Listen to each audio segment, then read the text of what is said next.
da nga koy def mu vibrer wala mu silencieux loolu moo nekkoon kàddu njëkk yi.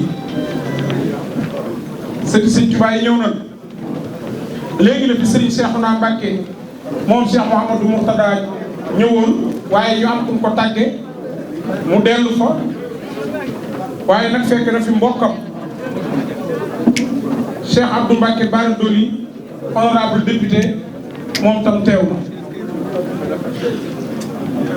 Monsieur Malick Gakou de sunu xarit teew na. Monsieur Mouhamadou Diop Decroix di waa kër Amadou Yàlla waa kër Cheikh Yaba Diop nag dinaa ci taxaw tuuti. keroog bi Serigne Modou Moustapha waree dem soldat France soxla ay soldat moom la maamam ne woon doomu Sëñ Tuubaa du ma romb dem soldat man mii maa leen di demal. moo tax ba mu soxlaa chef de canton bu Kayel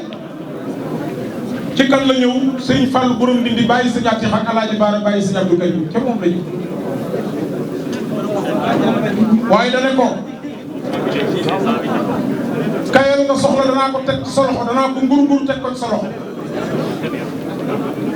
ah honorable député Mame Diarra Fam moom tam teew na.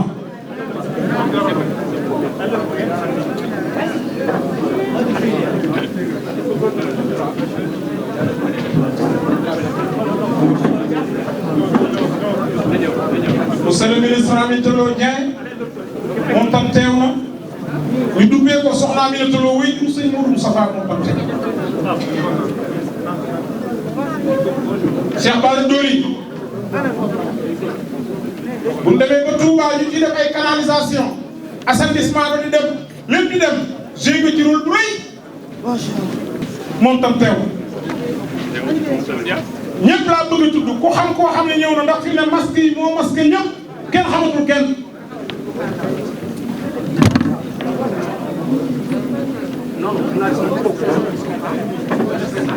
Serigne Abdou Mbacké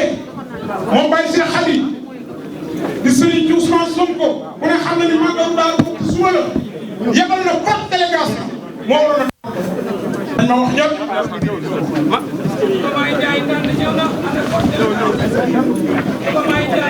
Jogomaay Ndiaye ca Ndande Fall dëkku Cheikh Issa dëkku Cheikh Ibra. signalement tellement de mots pronto élargi chevelure crêpe et boucher. ah Cheikh Ibra Fall moo fa teewal bi te moom ñëw na. Moussa Kane Touba TV ñëw na. Massalikul Jinaan ah Badara Gadiaga ñëw na. Badara Serigne Abdou Salam Dieng représenté famille Dieng ñëpp teew. Serigne Abdourahmane Diouf anam sama xarit intellectuel au niveau anam. Fatou Sadi Tivaouane teew. ah soxna Ganaar Ndiaye teew. Fatou Sadi teew. jërëjëf Dieng jërëjëfati kon ni kàddu yi di demee rek ñun ñëpp ñu bàyyi xel ne jotaay bi du yàgg lool kon président Malick Gakou kàddu gi honorable député Déthié Fall dane nan la ko jox na la ñëpp déglu vous avez la parole.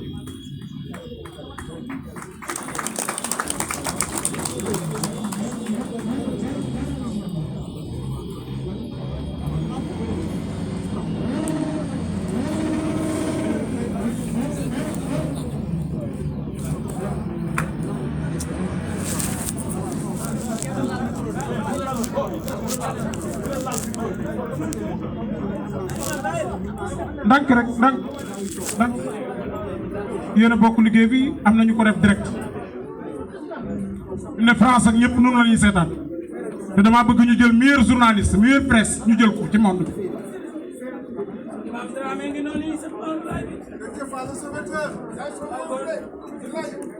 Mesdames, Messieurs,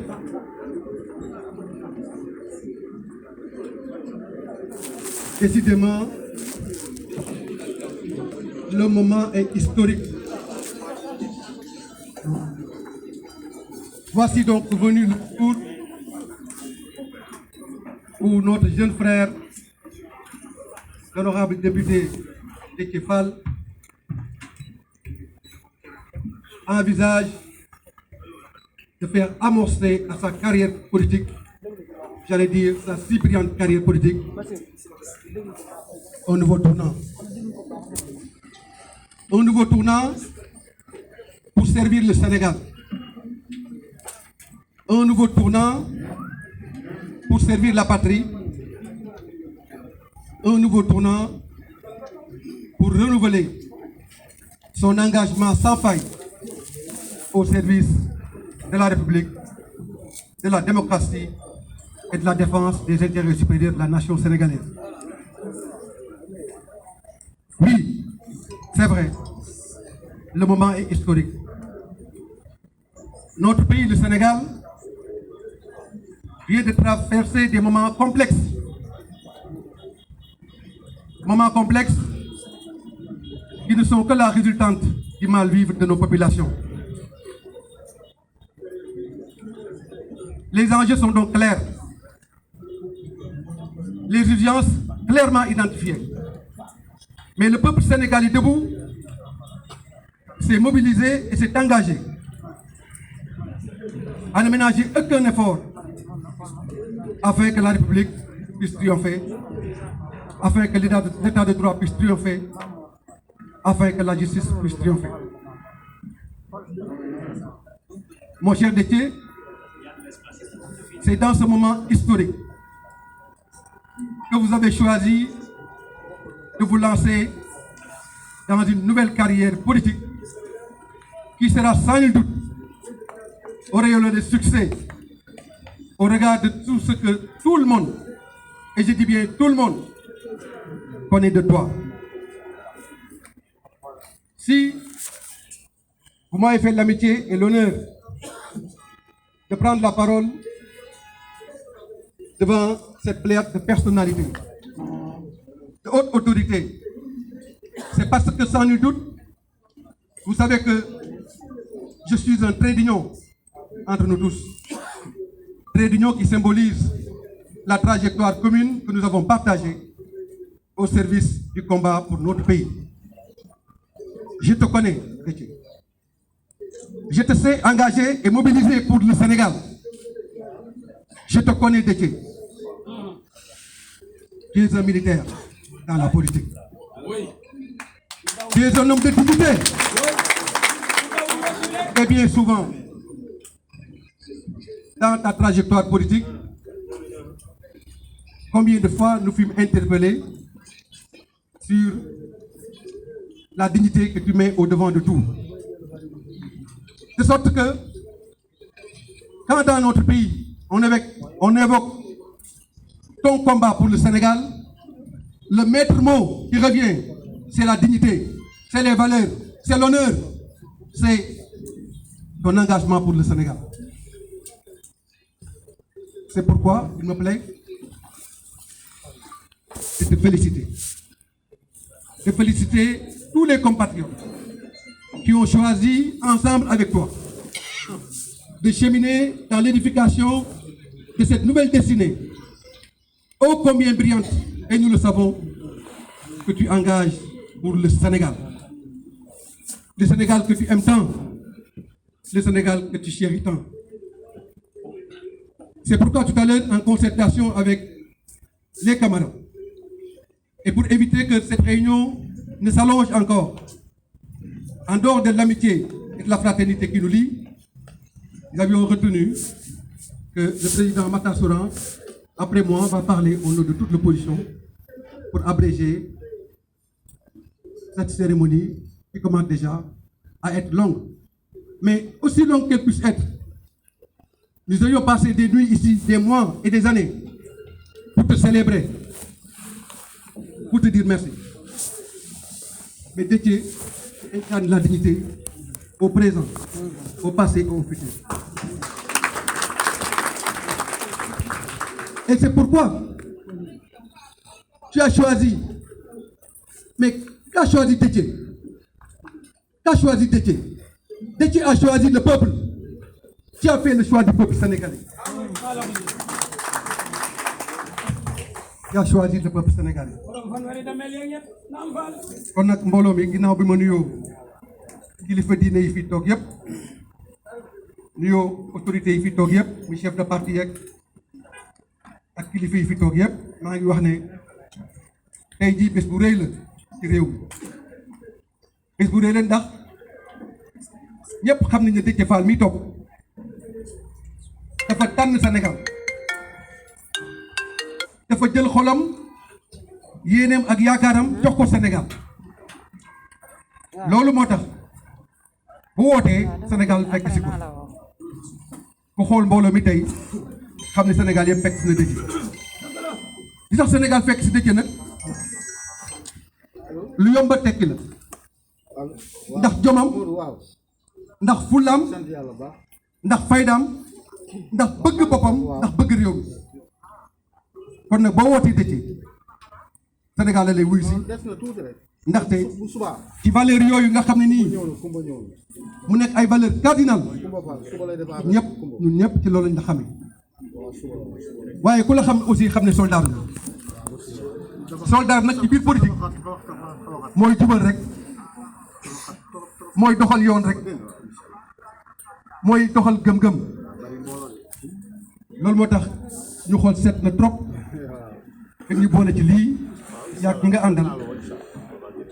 ñu lay ñaanal lii nga xam ne moom nga dëgmal yàlla na si yàlla may ndam yàlla na si yàlla may ndam mu nekk ndam loo xam ne nii wóor na ne ndamal Sénégal lay nekk ndaxte ku la xam xam ne jamono ñuy toll bi nga xam ne nii tànn dafa jafe bu tànn jafe nga ne yow da ngaa tànn peuple sénégalais da nga jël sa bopp jébbal ko Sénégal kon Déthié gàtt ngaalaam ma bëggoon rek ñaan leen ñu ñëpp di jóg tàccu Déthié Fall yàlla may ko ndam ci li nga xam ne nii moom lay tabax ngir Sénégal.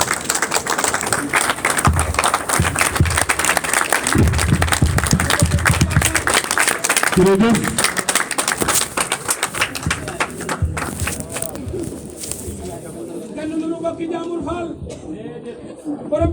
jërëjëf monsieur Malick Gakou jërëjëf mu mel ni banlieue Dakar ñëw nañ soutenir la man nag maa ngi wax yéen leader yi fi ne yéen ay avenir ëllëg man ooma lu dul banlieue Caaroy laa dëkk banlieue Dakar laa dëkk soxna Maam Jaara Faam gis nañ nga koy fàttaliku waaye dee leen ci insister Caaroy gi ma dëkk amul dara li tax mosuñu am député mosuñu am ministre mosuñu am directeur société kenn fàttalikuwuñ ci dara kon nanu bàyyi xel loolu foofu laa am mënumaa toog fu toll nii te duma fàttaliku fa ma juddoo ba àdduna xam ma rawatina yoonu murit kon jërëjëf kon ñu jox kàddu gi sëñ ma Souran sëñ Maxtaar Souran la ñuy jox kàddu gi maamam moo jëli woon plan jumaay Touba ca jamonoy sëñ Modou Moustapha dama ni plan bii bi ko sëñ Touba bëggee nga gis na jumaa ji du tëj wal tusbitan fihi jamaatan tuqimu wa salawaatu xamsa dahban ya hakim sa maam sëñ ma Souran la sëñ Modou Moustapha télé vous avez la parole.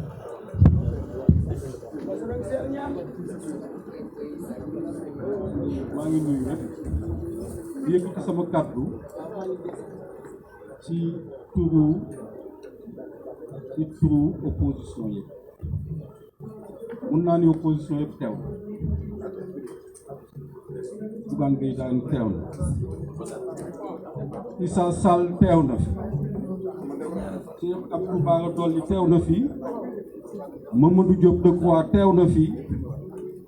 Malick Gakou teew na fi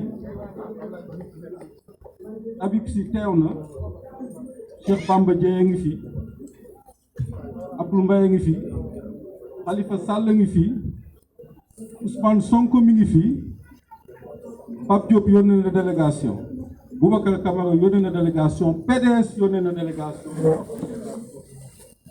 Cheikh Bamba Dièye ngi fi Massali Mamadou Massali mi ngi fi Maïmouna Bousso mi ngi fi ma doon lim te ñi ñëwul ñoom ñëpp seen xel a ngi fii tey ndax Déthié dafa doon kenn ci opposition ñu bokkoon kuréel boo xam ni mi ngi tudd Front de résistance nationale bi mu ñëwee di représenter Idrissa Seck toog fa toogaay bu ràññeeku doon nit ku dëggu doon nit ku am fit doon nit ku am xam-xam bi ñu nekk ak moom ba war a waxtaane lu jëm ci wàllu élection yi lu ñu tuddee dialogue politique opposition bi yépp jël ko moom mii jox ko kàddoom pour mu coordonner lu ñu tuddee plénipotentiaires yi au niveau du dialogue politique matoon na ña fa toogoon waaye mu wane fa fulla goo xam wane fa pas-pas boo xam ni moo tax danaa seede dara bi mburu di fekki soow ndax mburu moom fekki soow bi mburu di fekki soow ba di fa gajab moom ñii gajabul ka la gën a dëgëre ca la wane fulla ca la wane fayda moo tax bi mbir mi amee ñun de mun nañu seede ni soppiwul doxalin benn yoon ca lañ ko dégg moo tax ñun Déthié Fall dañ koy ñaanal gudd fan ak wér ndax ñun jàpp nañ ni Déthié ñay doo ko ñaanal rëy da nga koy ñaanal gudd fan ndax bu guddee fan rëy toll na mu war a toll dañ la bëgg a xamal ni Déthié opposition de soxla nañ la tàllal nañ la loxo pour nga ñëw fekk si ñu taxawaay ba nga taxawoon ñu taxaw ko pour jële fi lii fi nekk nga xam ni musiba la ci réew ñu ngi lay sant di la gërëm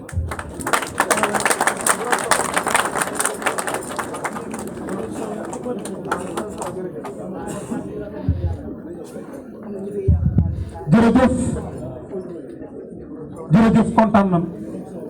Sourang nii rek nga mën a mel li ma waxoon ci sa waajur yi rek moo nekk honorable yaag sa mbokk yi teew Serigne Abdou Mbacke moom Baye Cheikh Khady tudd naa ko sànq moo waroon a teewal boppam ñëw àndandoog suñu Serigne si ñaanal sa xarit la Serigne nga ko def waaye ku ne xam na ni màggalu Daaru Muxti day suba te màggalu Daaru Muxti ci lañ dugal màggalu Baye Cheikh Khady mu koy teewee di ko taxaw délégation bi mu yabal rek laay lim Serigne Moustapha Mbacke jiite ko Serigne Abo Fall Serigne Jiiri Mbacke Serigne Mbacke Fall Serigne Mbacke Serigne Bousso Dieng ànd ci ak Serigne Aline Badara Diop ak Serigne Abdou Akim Diop ak Serigne Moudaaw Balla Ndiaye di sama xarit teew na ak imam El Hadj Malick Dramé moom it teew na àndandoo ci délégation boobu waaye ñun suñu xol dafa sedd suñu Sénégal seen xel a ngi dal ndax ñun ñi ànd bokk gëm-gëm ñu topp réseaux sociaux yi kenn nelawul gis nañ ñi ànd ñooy ñan buñ ko tuddee rek jàmbaar jii ni ma xool doy na sëkk muy président Bougane Gueye Dany jóge askan wi docteur Babacar Diop teew na FDS dafa ne ca ginnaaw waaye nee na mi ngi ci kanam waaye yow noonu nga mën a mel Serigne Mbacke Soxna Lo moo la teg président Ablaye Wade ne ko président mu ne ko jàppaleel Bougane mu ne ko nga ne ko Mbacke kii dafa root si fi muy tànqe laa bëgg a tànqe defal ma li may defal bu ma boole kenn te Serigne Mbacke la ko waykat wa waxoon doy na weexoo rëyoo soxoroo doo war tey jafewoo ñàkkoo xorom ñaawuloo doo maas gu ñuy tëkkali gaynde la jur gu lewet te Moustapha da lu dul ittee ki soxlaa ki jaaxle kooko moo darale moo tax nga mel ni nga mel nuróowuloo ku ko muy ittee yu rëy yi nga làmbool boole koog bari la jàmbaari lislaam nga Serigne Mbacke bis gor muñ te yaa bari ngor yaakaar yi ñëpp nga doo gàntu doo gëne doo gàntu nit ci soxlaam doo ko fàtte ci sa wax doo fàtte doo fatte doo nit muy dox ba tëdd moo tax boo taxawee ci sunu kanam jeunesse bi seen xel dal na ak kii nga àndal yàlla na ànd bi yàgg ci darajay rasulullahi sallallahu alayhi wa sallam kon ki ni bëgg a jox kàddu bi waaye gars yi dugaat leen taxawaay waaye président Déthié bu la fi ne sax du wax lu yàgg yow la say maam daanu fii ci Kajoor man Kajoor laa dëkk Déthié wax leen yow la say maam bañ ba daan Khadim Samb jëwriñu Cheikh Bass Abdou Khadir taalibe Sëñ Abdou Mbaye Cheikh Khady délégation bu mag la def jële ko ci banlieue ñu ngi nii moo tax maa moom ñoo waroon a bokk organisation bi mais ma nga doon nekk booba di coordonné sëñ Massamba Sarr kennal Serigne Touba nee na loo ne mi di waaye ñii teew borom jom yaa ngi Abdourahmane Diouf docteur Thierno Bocoum Badara Gadiaga ñii nga xamante ne yaag ñoom le président Idrissa Seck jàpp te kooku nag attention ki ko toqi ku mu toqi koo toqi kooka ku mu toqi nga doon dara président Abdoulaye Wade man maa ñëw fekk ko palais mu recevoir ma man ko président damaa bég mënoo woon a dem ba bàyyi réew mi te duma toog ak yow mu ne ma lu tax ma ne ko yaa raamaloon Serigne Saliou te noonu loolu rek lan am kon président Déthié vous avez la parole.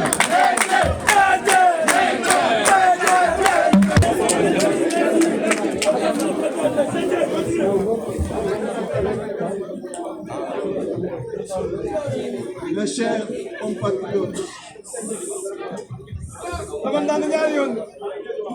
d'ici et de la diaspora, permettez-moi tout d'abord de rendre grâce au Tout-Puissant qui nous a donné cette opportunité de nous mettre en face de vous aujourd'hui pour honorer un engagement pris le 29 novembre 2020 suite à la sanction politique qui a découlé de ma déclaration du 27 du même mois lors du passage du ministre de l'Agriculture à l'Assemblée nationale. Je voudrais, avant de poursuivre, présenter mes salutations et mes respects. Rendre hommage aux dignitaires religieux et culturels, tout comme aux personnalités politiques, publiques, qui ont bien voulu répondre présent à cette invitation. Merci aux représentants du Khalife général des Mourides. Merci aux représentants du Khalife général des Tidjanes. Merci aux représentants du Khalife général de Ndiassane, aux représentants du Khalife général des Layènes, aux représentants de la famille omarienne, aux représentants de l'Église. Merci aux représentants de Serigne Moussa Mbacké Noël. Merci aux représentants du Khalife général de Niamey. Merci aux représentants de Serigne Abdou Mbacké. Merci aux représentants de Serigne Modou Kara Mbacké. Merci aux représentants de Ahmed Khalifa Niass. Merci à tous. Merci également à toutes ces personnalités présentes. Quand je suis entré dans cette salle, la question que je me suis posée est la suivante. Qu'ai-je fait pour mériter cet honneur de ces éminentes personnalités qui ont préféré sacrifier ce dimanche pour être là à mes côtés? Votre présence m'honore profondément. Merci d'être venu. Merci Bougane d'être venu. Merci Issa Sall d'être venu. Merci Seigne Abdou. Merci président de Croix. Merci président Malik. Merci Malik Gueye. Merci président Souran. Merci président Habib Sy. Merci président Cheikh Bamba Dièye. Merci président Abdou Mbaye. Merci président Khalifa Sall. Merci président Ousmane Sonko. Merci aux représentants du président Abdoulaye Wade et du président Karim Meïssa Wade. Mes respects au président Abdoulaye Wade. Mes respects et salutations également au président Thierno Bocoum, au président Abdourahmane Badara Gadiaga. Merci également au professeur Malick Ndiaye. Merci au président Aliou Sow. Merci à Massali. Merci à Maïmouna Bousso. Merci aux honorables qui sont également là. Mandara, je vous remercie bien vivement. Merci Aïssatou Saba. Merci Madame Baké. Merci à toute l'opposition présente dans cette salle. Même ceux qui n'ont pas pu faire le déplacement ont appelé, soit envoyé des délégations. Il est clair que je ne pourrai pas, de façon exhaustive, citer tous ceux qui sont présents, mais comprenez que c'est une présence qui me touche profondément, que vous en soyez également remerciés et que le Tout-Puissant nous aide à continuer ensemble à œuvrer pour le bien de tous nos compatriotes. Merci à Dr Abdourahmane Diouf, je l'ai dit tout à l'heure. Mes chers compatriotes, je profite de cette occasion aussi pour exprimer encore une fois ma profonde compassion à l'égard des familles éprouvées par la COVID-19 et m'incliner devant la mémoire des jeunes qui ont perdu leur vie durant les récentes turbulences politiques et prie pour que Firdausi soit leur dernière demeure. Sénégalaises, Sénégalais, je l'ai dit tout à l'heure,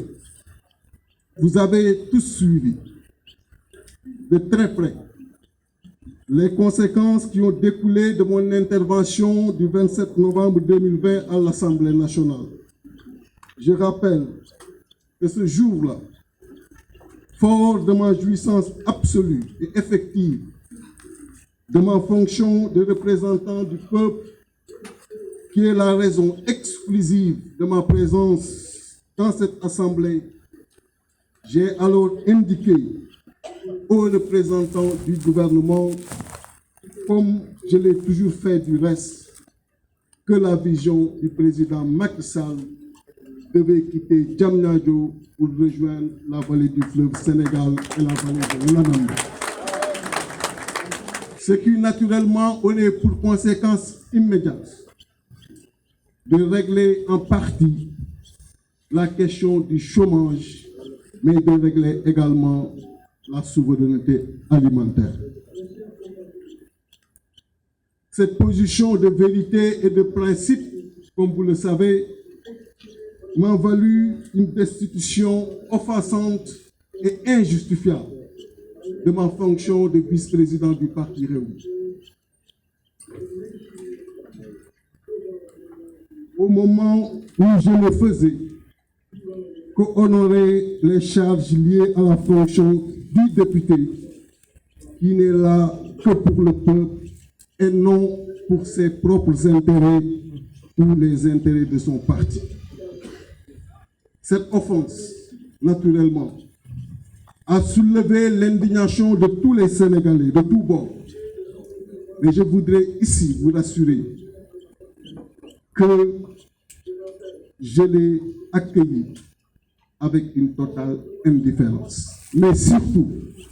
avec un sentiment de devoir accompli. Même si ces sanctions venaient d'un compagnon avec qui je venais de faire 16 ans dans l'opposition sénégalaise. 16 ans, chers citoyens, chers concitoyens, ce n'est pas 16 mois, ce n'est pas 16 jours, ce n'est pas 16 heures, c'est toute une vie. On peut facilement l'assimiler au cheminement de l'enfant ou de l'élève qui entre en classe de CI et qui, autant d'années après, est en année de maîtrise à l'université. Durant ce long cycle, il nous a été inlassablement appris de condamner le blâmable et d'approuver le convenant, de respecter la parole donnée, de défendre les populations quoi que ça puisse nous coûter. Des enseignements qui sont conformes à ce que j'ai reçu dans mon éducation et ce que je pratique sans relâche dans mon quotidien depuis fort longtemps. Pour moi, la dignité n'a pas de prix. Et aussi, nous devons toujours faire preuve de prendre de la hauteur, de nous oublier devant les privilèges et faire de nous, à cette patrie qui nous a tant donné et qui souffre également, faire don de nous à cette patrie-là. Merci Ousmane. C'est pour cette raison, je le dis ici, certains le connaissent, d'autres non. Depuis que je suis à l'Assemblée nationale du Sénégal en 2017, l'intégralité de mon salaire a toujours été versée aux populations qui en ont besoin. Vérifiable. Je n'ai jamais profité, toujours vérifiable, d'un seul litre de la carte carburant dont je ne dispose même pas.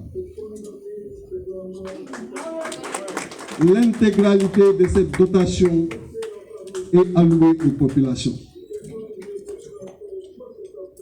Récemment, j'ai été appelé à plusieurs reprises pour prendre un terrain de 250 mètres carrés destiné aux députés. Je ne l'ai pas pris.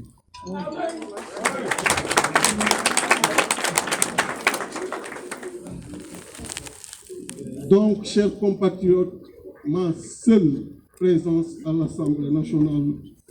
se justifie par le devoir de défense que j'ai par rapport à vos intérêts. Et je ne peux rester insensible à ça.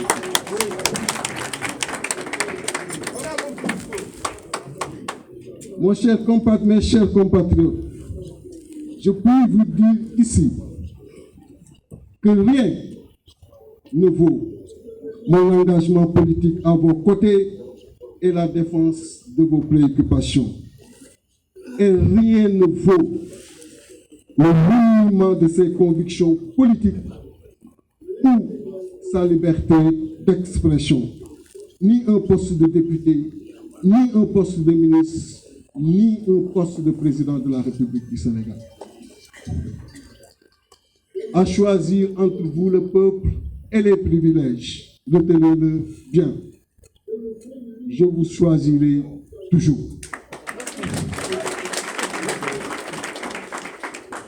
Et nous avons décidé de perpétuer le sens de cet engagement pour rendre ensemble le filet social beaucoup plus efficace contre la pauvreté qui a gagné ce pays. Chers compatriotes, dans un système de gouvernance peu vertueux, le Sénégal est devenu le pays de toutes les inégalités et de toutes les frustrations. Le pessimisme est ambiant et la confiance rompue entre l'élite politique et le peuple désabusé. Je rappelle que la République, en aucun moment, ne doit abandonner ses enfants. Du fait d'un désespoir profond, la colère a gagné toutes les couches de la population et plus particulièrement les jeunes. Et la surdité forcée ne saurait être une réponse à cela. Et dernièrement, le régime actuel l'a appris à ses dépens. il urge plus que jamais de libérer l'ascenseur social injustement bloqué par des gouvernants désormais peu soucieux du devenir de nos concitoyens et plus que préoccupés par l'amoncellement de privilèges indus. Chers compatriotes, nous avons dans ce pays des ressources humaines de qualité, capables de compétir dans leur domaine en bonne place avec n'importe quel autre dans le globe, et pourtant, nous restons encore dans le cercle des pays les plus pauvres. Et si on n'y prend pas garde, avec les ressources naturelles découvertes dans le pays et qui devraient profiter aux populations, on risque de voir le Sénégal rejoindre le cercle des pays riches au sous-sol, mais pauvres et très endettés au sol. Chers compatriotes, le changement est possible dans une synergie active avec ces hommes, femmes de l'opposition, la société civile, de la diaspora et avec nos autres braves compatriotes des villes, des villages et des hameaux les plus reculés du pays. Ensemble, œuvrons pour le reprofilage de notre système économique qui fera que notre terre soit notre première source de nourriture et non les terres des autres pays. Ensemble, travaillons pour la création d'emplois massifs, surtout des jeunes et des femmes, par une modernisation de l'agriculture, la création de champions d'industrie sénégalaise dans l'agroalimentaire, dans l'éthique, dans l'hôtellerie, dans le BTP, dans la pêche. Bref, une sénégalisation d'abord de l'économie sénégalaise. Ensemble, œuvrons au renforcement de notre système éducatif pour une prise en charge optimale de nos défis de développement, de construction d'une société inclusive, et cela avec une meilleure motivation de nos enseignants, vu leur sacrifice énorme pour la nation, et comme le disait Mariama Ba, les enseignants, ceux du cours maternel autant que ceux des universités, déjouant pièges et embûches, plantent partout le drapeau du savoir et de la vertu. Cela doit être traité avec respect et déployé dans un environnement propice à la distribution du savoir. Ensemble, œuvrons en matière de santé pour une souveraineté thérapeutique permettant aux Sénégalais de bénéficier ici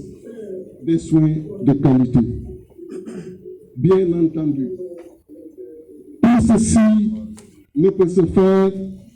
sans une justice équitable et juste qui garantit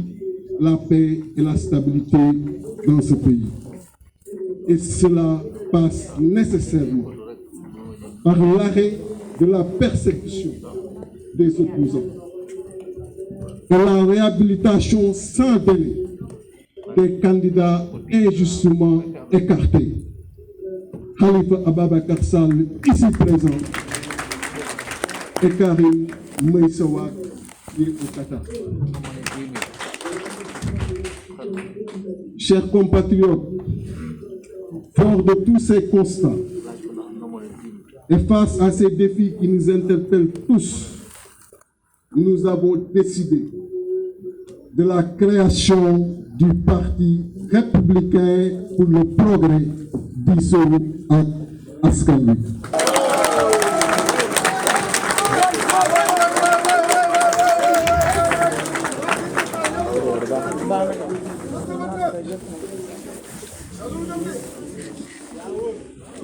Pour qu'ensemble, nous travaillons pour la prospérité dans la paix. ce parti vous sera implanté dans les prochains jours dans les 552 communes du pays et partout dans la diaspora et tiendra son premier congrès au mois de décembre 2021. Chers compatriotes, je ne saurais terminer sans remercier tous ceux également qui ont fait le déplacement mais qui n'ont pas pu accéder à la salle. Je vous témoigne toute mon affection. Je remercie également les millions de Sénégalais d'ici et de la diaspora qui nous suivent via les médias et les réseaux sociaux. Je remercie particulièrement la presse nationale et internationale qui ont bien voulu couvrir cet événement en direct. Beaucoup de télévision. Merci Bougane, merci Maïmouna, merci à Walfadjri, Sénégal, Dakar Actu, Leral. Merci à Sénégal, merci à Sud FM, merci à Zik FM, à iRadio, merci à ITV, merci à tous ceux qui sont présents, mais également à tous ceux qui ont bien voulu passer cette déclaration en direct. Votre présence est massive dans cette salle et cela témoigne l'engagement que vous avez pour une démocratie dans ce pays, une démocratie qui respire convenablement. Merci à vous d'aider également.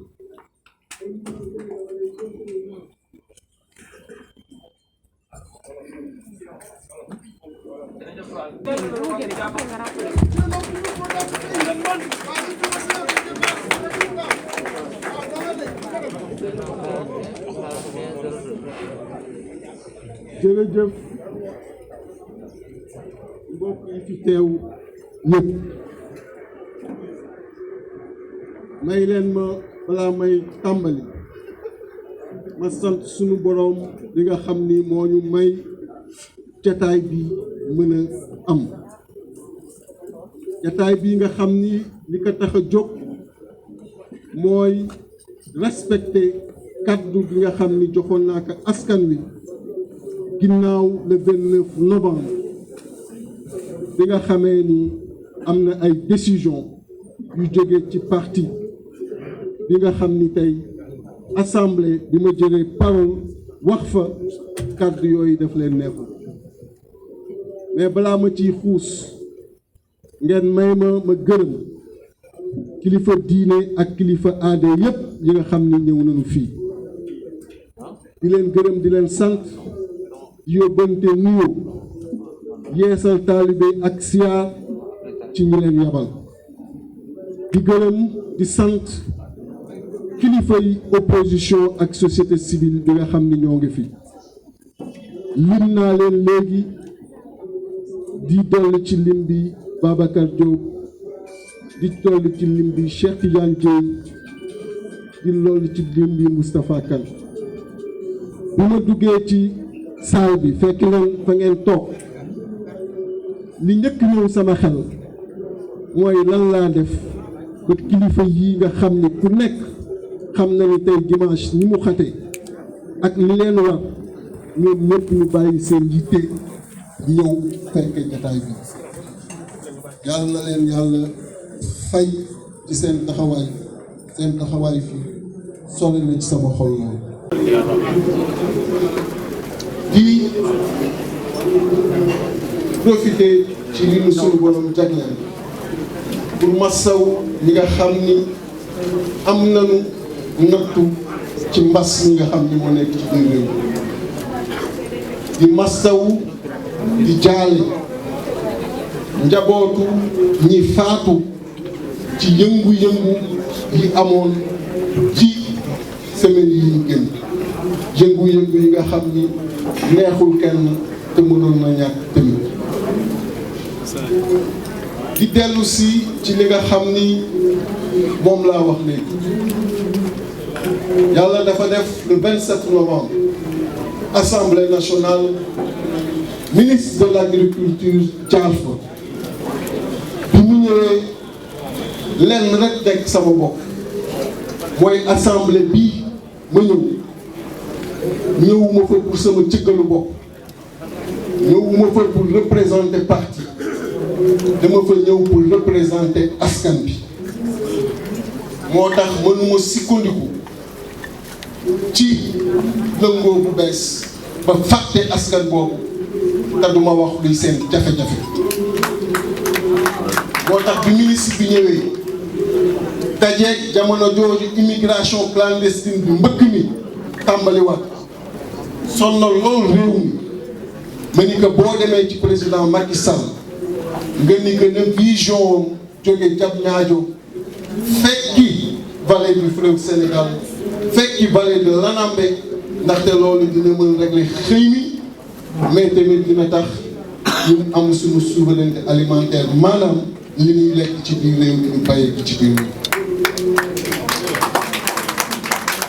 donc yaakaar na ay tàccu laa ci waroon am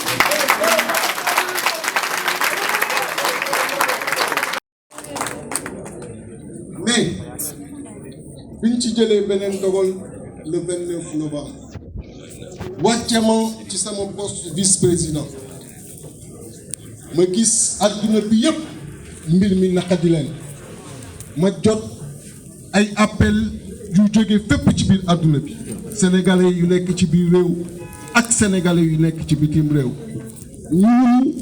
lii nga def moom la ñuy xaar ci député comme ni ko sa yeneen collègues yi di defee Abdou Mbacké ni koy ñoom Mame Diarra di defee ni koy Aïssatou Sabari di defee Ousmane Sonko lii la ñuy xaar ci bépp député Cheikh Bamba Dièye Djilass mais ñu ni dañu ciy wàcce mais may xamal sénégalais yooyu que wàcce boobu yëngalu ma moo tax boobu déggu leen sax ma wax ci ndaxte kilifa dafa ni ma dafa doon màndarga ci kilifa ak lu situation ñëw nga ànd ci ak dal moo tax yéen ci seen bopp presse bi ku nekk def na lu ne pour ma wax mais kenn gisul ma yëkkati ci kàddu ndaxte yëngaluma d'ailleurs dama recevoir décision boobu ak fierté ndaxte sama taxawaay biir assemblée nationale dara waralu ko lu dul askan bi te askan bi dañoo sonn bëgg ñu leen taxaw te xam loolu tamit moo tax bi ma nekkee député ba tey amul benn fifteen bu ma mos a laal ci li may jot ci assemblée nationale loolu lépp ci loxo Paco lay jaar dem ci askan bi ma nekkee député assemblée nationale ba fii may wax ak yéen carte carburant bu ñu jox 250 litres la yeneen 100 litres yi doon ay ticket carte carburant boobu amul benn litre bi nga xam ni utiliser naa ko ci yoruma sax carte bi lépp ci askan bi lay fan yii ñu génn am na kenn ku ma woo ni ma am na ay terrain de 250 mètres carrés yu génn benn biram ndaw sa tur a ngi ci da nga ci bokk mu ni ko bako fa soxlawuma la ma tax a jóg mooy askan bi parce que damay liggéey depuis ñaar fukki at nekk ci secteur privé kon mënuma tey di renier loolu mënuma di renier conviction politique yooyu taxaw rek jàkkaarloo ak jafe-jafe askan bi mooy li nu war te tey dafa yegsi acteurs politiques yi dirigeants politiques yi gëm seen bopp nekk ci yitte askan bi kon mbokk yi di leen xamal ni Sénégal sonn na et jot na ñu jóg àndandoo pour taxawu ko àndandoo taxawu ko mooy fexe ba li nga xam ni moom la ñu yàlla jagleel mu mën a jariñ askan wi boo day xool am na lu feeñ ci tey sunu suuf muy ay ressources naturelles yu am solo mais bu ñu amul taxawaay bi war comme yeneen réew yi ci Afrique nga xam ni seen suuf yàlla dafa def lu am solo te seen kaw suuf ñu continuer di ndóol boo moytul Sénégal ñooñu lay fekk loolu taxawaay lay laaj dafa jot ñu dajaloo jublu ci li nga xam ni mooy njàng mi te loolu mënuñu ko def te joxuñu cër bu wér jàngalekat yi nga xam ni yàlla dafa def ñoom ñooy wër ci àdduna jël xam-xam di ko dugal ci doomu aadama yi ñooñu dafa jot ñu jox leen seeni cër dafa jot ñu régler xëyub xale yi te loolu mënul am tant que moderniser wuñu suñu agriculture tant que tamit créer ay champion ci yenn domaine yi nga xam ni tey ñett gale yi matee ko sëkk war ko tey mooy lu mel ne agroalimentaire lu mel ne BTP télécommunication lu mel ne yeneen ak yeneen yi nga xam ni secteur yi indi xaalis la bu bare dafa jot ñu fexe ba biir réew mi ak lu feebar tar-tar ñu am ay plateau yi nga xam ni mën na accueillir ñi feebar ndaxte am nañu ay spécialistes yu yàlla may xam-xam yi nga xam ni war nañoo mën faj loolu mais plateau rek moo leen di manqué dafa jot loolu ñu am ko ci biir réew dafa jot ñu taxawal suñu justice mu doon justice bu dëgg tax a jóg bi nga xam ni lépp lu mu rendre kenn du am luñ ciy wax te loolu nag mënul jaar yoon mukk tant que le président de la république génnewul loxoom ci doxalinu justice tant que le président de la république bàyyiwul di jéem na saxal opposition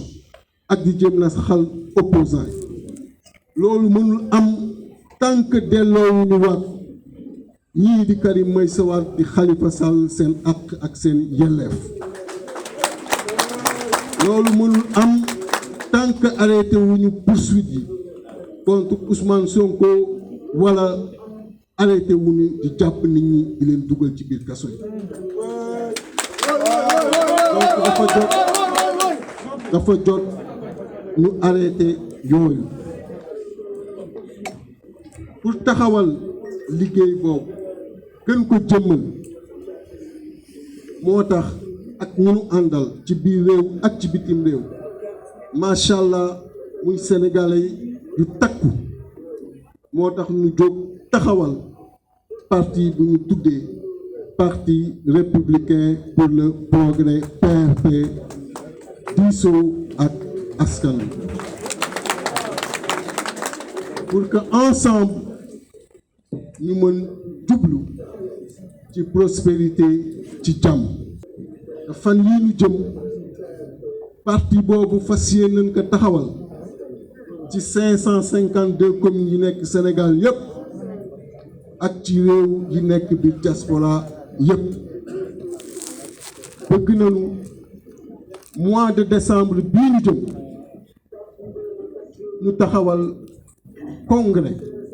bu parti bi duma jeexal kàddu yi te gërëmuma ñi nga xam ni def nañu déplacement bi tamit mais nekk ci biti mën ñu yegsi ci biir salle bi ma leen di wax cofeel bi ma am ci yéen ndax loolu coono la mais gis nañu liñ leen jaral ñu ñaan suñu borom ba duñu mos a tas seen yaakaar di gërëm la presse néew na nga dem salle fekk fa lu ñu toy ci taskatu xibaar di leen gërëm ndaxte bi ngeen ñëwee yàgg na te yéen ñëpp yéen a ngi toog kenn bougé wu loolu di participer ci luy dëgëral démocratie ci biir réew di gërëm di sant ñi nga xam ni ñoo def direct événement bi te cité naa leen léegi ku ma ci cité wul rek maa ngi jéggalu mais gis nañu lépp yéen a tax sénégalais fu mu mën a nekk ay millions lañu ñoom ñuy suivre ci médias yi di ñuy suivre ci réseaux sociaux yi di leen wax ni am nañu mbégte bu rëy rëy di jéggalu ci li mbir mi yéex a tàmbali mais xam leen ni daal suñu xol lan leen def comme ni ngeen ñu defee ci seen biir xol di leen gërëm di leen sant wasalaam merci.